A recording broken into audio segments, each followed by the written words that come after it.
Recebi um convite aqui que não poderia recusar, da doutora Ana Barbuda, para tratar de um tema de extrema relevância para o registro civil das pessoas naturais, que é a questão da necessidade ou não da intervenção do Ministério Público nos processos de habilitação de casamento.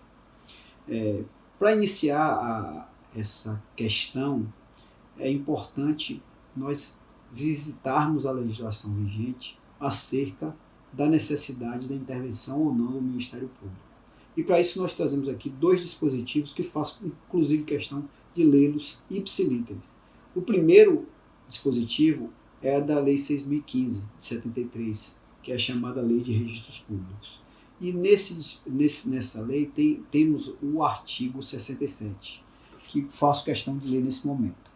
O artigo 67 fala o seguinte: na habilitação para o casamento, os interessados, apresentando os documentos exigidos pela lei civil, requererão ao oficial do registro do distrito da residência de um dos nubentes que lhes peça certidão de que se achem habilitados para se casarem. Parágrafo 1º. Autuada a petição com os documentos, o oficial mandará afixar proclamas de casamento em lugar ostensivo de seu cartório, normalmente no átrio, e fará publicá-los na imprensa local, se houver. Em seguida, abrirá vistas dos autos ao órgão do Ministério Público para manifestar-se sobre o pedido e requerer o que for necessário à sua regularidade, podendo exigir a apresentação de atestado de residência firmado por autoridade policial ou qualquer outro elemento de convicção admitido em direito. Então, como podemos observar aqui, logo nesse primeiro dispositivo, o Ministério Público ele tem uma atuação tão presente e marcante no processo de habilitação que, inclusive, ele pode verificar o disposto no caput do caput 67, que é a questão da prova da residência de um dos nubentes no distrito onde está habilitando o casamento. Sendo assim, o Ministério Público pode exigir, inclusive, que a autoridade policial firme se um daqueles nubentes reside naquele local. Então, é uma importância muito grande que a lei deu ao Ministério Público, uma atuação muito importante, inclusive uma obrigatoriedade do registrador em encaminhar aqueles processos. Mais à frente, nós temos o próprio Código Civil, que veio corroborar com a Lei 6.015, né, que é o Código Civil de 2002, e ele fala no 1526. A habilitação será feita pessoalmente perante o oficial do Registro Civil com a audiência do Ministério Público. Caso haja impugnação do oficial, do Ministério Público ou de terceiro, a habilitação será submetida ao juiz. Ou seja, o Ministério Público, além de participar da vista, ele pode impugnar aquele processo de habilitação. Então, como podemos observar no arcabouço jurídico,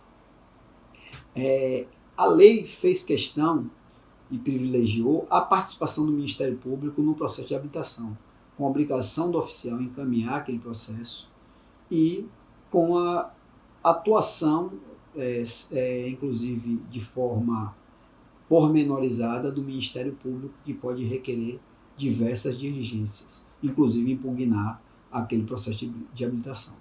Ocorre que o CNMP, em 2016, baixou uma recomendação, a recomendação 34, que trazia algumas orientações acerca da atuação do Ministério Público no processo civil. E essa recomendação, ela não trata especificamente de casamento, não tem nenhuma questão lá, deve atuar no casamento, não deve atuar. Traz questões sistemáticas, quais são as causas relevantes, a participação de incapazes, o interesse coletivo, o interesse transindividual. Então, traz uma série de recomendações e orientações numa forma de atuação ministerial. E com base nessa recomendação, a partir de 2017, alguns promotores da capital de Salvador, né, do estado da Bahia, começaram a entender que o Ministério Público não deveria intervir em todos os processos de habilitação de casamento. Como eu friso aqui, não houve uma exclusão total. O Ministério Público simplesmente disse: a partir de hoje, o Ministério Público não intervirá nos processos de habilitação de casamento, salvo nas condições previstas na portaria. Ou seja, foi baixada uma portaria e nessa portaria os promotores da capital estabeleceram as formas e as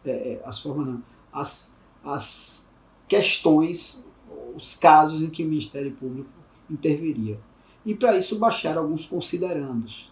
E um considerando importante da norma, da portaria, faço questão também de lê-lo ipsiliter. Vejamos. Considerando a prioridade de atuação do Ministério Público na defesa do interesse social, coletivo, individual e indisponível, em consonância com o perfil traçado pela Constituição de 1988 para o Ministério Público, enfatizado na Recomendação 34 de 5 de abril de 2016. Então, com base nesse considerando em outros, o Ministério Público, nessa portaria, resolveu o seguinte, que a partir de 1º de dezembro de 2017, somente interviria nos processos de habilitação para casamentos nas seguintes hipóteses. Entre elas, nós temos 8, salvo engano, 8 hipóteses. A primeira delas é quando ocorrer impugnação do oficial ou de terceiro. O oficial pode, como já vimos na lei civil, impugnar por algum motivo o processo de habilitação, como o terceiro pode, por exemplo, não concordou com a residência, as partes não provaram a residência, então o oficial impugna, o juiz decidirá. Agora, nesse caso, o Ministério Público vai intervir segundo a portaria, ele não dispensa a intervenção nessa circunstância. Também haverá intervenção quando envolver nubente menor, que é o 1517 do Código Civil, ou quando houver nubente maior de 70 anos, que é o 1641, inciso 2º do Código Civil. Porque tanto o nubente menor, existe uma regra que é a questão de, se for menor de 18 e maior de 16, necessita de autorização dos pais. E nesse caso o Ministério Público vai participar, porque é interesse de menor envolvido, a questão se houve ou não autorização, e também quando for maior de 70 pela questão legal da disposição acerca dos bens, do regime de bens, que seria a obrigatoriedade do regime de separação legal de bens. Outra intervenção ministerial ocorrerá se existir pacto antinupcial, que nós sabemos que as partes capazes maiores, desde que não seja maior de 70, ela poderá transacionar acerca do regime de bens. E nós sabemos que tem 2 tipos de regime. 2 não, 3, né? Basicamente. O regime legal, que é a regra geral, que esse, via de regra, pode ser transacionado, que é a questão da comunhão parcial de bens. Nós temos um regime legal impositivo, que é a separação legal de bens em alguns casos. E nós temos também um regime convencional, que poderá ser convencionado desde que não esbarre num regime impositivo legal. Então, se houver um pacto antinupcial, haverá necessidade de encaminhamento para o Ministério Público desse processo de habilitação. Outra necessidade de intervenção ministerial, segundo a portaria, é quando houver a questão das causas suspensivas, que está lá no 1523, em especial inciso 1, 2 e 3. E desse aqui faço questão de falar, inclusive, do divórcio, que se houver habilitação de pessoas que sejam divorciadas, incidirá a causa suspensiva se não for provado perante a apresentação documental no cartório, através de certidão ou de carta de sentença, que houve a partilha ou homologação da partilha de bens, ou até mesmo que não houve bens a partilhar, para que evite-se uma confusão patrimonial. Então, é necessário provar, que o divorciado prove, se queira casar, que houve a partilha. Enquanto não provado, será aplicada a causa suspensiva. E caso haja o casamento, aí nesse caso deverá impor a penalidade legal, que seria também no 1641, que é logo o inciso 1º, salvo engano, que é a questão das causas suspensivas ser aplicado como penalidade a separação legal de bens. Então não é só para o maior de 70, é quem não obedeceu às causas suspensivas também. Adiante na portaria, nós temos a questão quando envolver no bem interditado também, o Ministério Público deverá intervir, ou aquele que também tenha optado pela tomada de decisão apoiada para realizar a habilitação de casamento. E também haverá necessidade quando envolver no bem estrangeiro, porque existe uma série de regramentos espalhados, inclusive exigência de documentos, translados, traduções, registros desses documentais para que seja habilitado o casamento na serventia. E por fim, na questão de dispensa de proclamas. Toda vez que houver dispensa de proclamas, o Ministério Público irá se manifestar. Então, como podemos observar, o Ministério Público ele não se ausentou totalmente do processo de habilitação em casamento. Ele simplesmente fez uma interpretação conforme a sistemática constitucional e estabeleceu parâmetros que os parquês entendem que são aqueles que fazem parte da sua função institucional, do interesse coletivo e da participação de incapazes e assim por diante. E faço questão até também de mencionar um dispositivo constitucional que, em tese, corrobora com essa interpretação dos parquês, que é o artigo 129 da Constituição, que fala: são funções institucionais do Ministério Público exercer outras funções que lhe forem conferidas, desde que compatíveis com a sua finalidade, sendo-lhe vedada a representação judicial, consultoria jurídica de entidades públicas. Como podemos observar, o Poder Constituinte originário estabeleceu as funções no 129, mas deu uma brecha para que o legislador infraconstitucional pudesse também atribuir outras funções ao Ministério Público. Só que essas funções devem ou deveriam guardar compatibilidade com a sua finalidade. Então, com base, entendo aqui, que acho que foi com base nesse dispositivo, que os parquês fizeram a interpretação, usando também a recomendação 34, que determinadas situações no processo de habilitação não era compatível à atuação deles.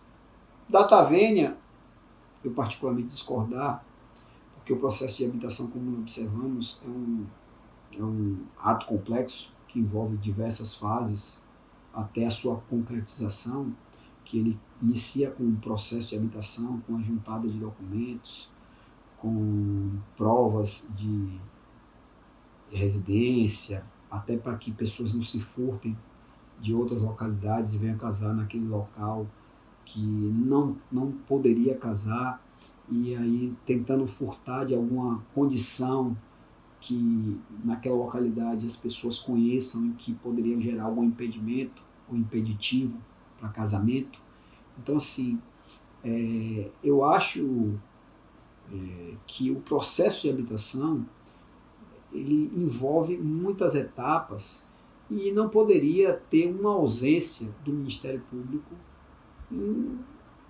independente de qualquer situação, porque nós temos aí muitas questões, inclusive pontuais, como a gente já observou no 67, até prova de residência, se reside ou não, podendo pedir até a autoridade policial, ou seja, o oficial não pode, mas o Ministério Público pode requisitar a autoridade policial que fixe atestado.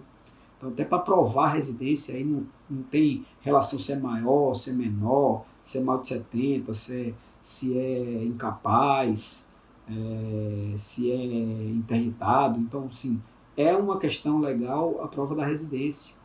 Então, deveria também ser aferida pelo Ministério Público, observada. Entretanto, como podemos observar, o Ministério Público ele baixou uma portaria e não cabe ao oficial descumprir aquela portaria, até porque se ele encaminha os processos de habilitação, aquela portaria vai ser colacionada ao processo de habilitação e devolvida ao oficial. Porque a portaria, ela por si só, ela já é uma dispensa prévia, já assinada pelo promotor. Então, nada o oficial pode fazer, a não ser não realizar o processo de casamento, que aí seria um prejuízo muito maior para as partes envolvidas. Então, assim, entendo que data vênia assiste ao promotor uma certa, como eu diria, certa razão, mas a profundidade do casamento me faz um pouco duvidar da desnecessidade, em qualquer circunstância, da não participação do Ministério Público. Tendo eu que o parquet, como também fiscal da lei, que além de fazer com que os outros cumpram a lei, ele também deve cumprir a lei, não poderia se eximir por uma mera interpretação, salvo se não apoiado por uma decisão judicial, que seria o meio mais correto de que, através de uma interpretação conforme a Constituição, buscasse dizer que a determinadas situações não há uma finalidade, uma importância para o Ministério Público atuar, e de posse de uma decisão judicial, entendo que seria possível. O que eu recomendo aqui nesse momento, inclusive para as corregedorias, é que elas busquem a manifestação do Ministério Público, nesse sentido, que o Ministério Público é o fiscal natural da lei, que ele tem o dever de não só fazer com que as pessoas que estão sob o guarda-chuva legal cumpram aquelas exigências, mas que ele também, como fiscal, cumpra. E se não entender que não é passivo de cumprimento por conta de não compatibilidade com a Constituição, que busque os meios legais da sua não atuação. Então, é uma sistemática muito importante para que se evite aquele ativismo que nós bem conhecemos, que vem sendo discutido. O ativismo aqui está sendo uma espécie de ativismo através de um provimento administrativo, uma portaria. Então, assim, é um entendimento que eu trago, que embora seja pessoal, mas eu espero que possa ter colaborado com os senhores, e agradeço mais uma vez o convite e me sinto honrado em poder participar desse tema tão importante ao registro civil.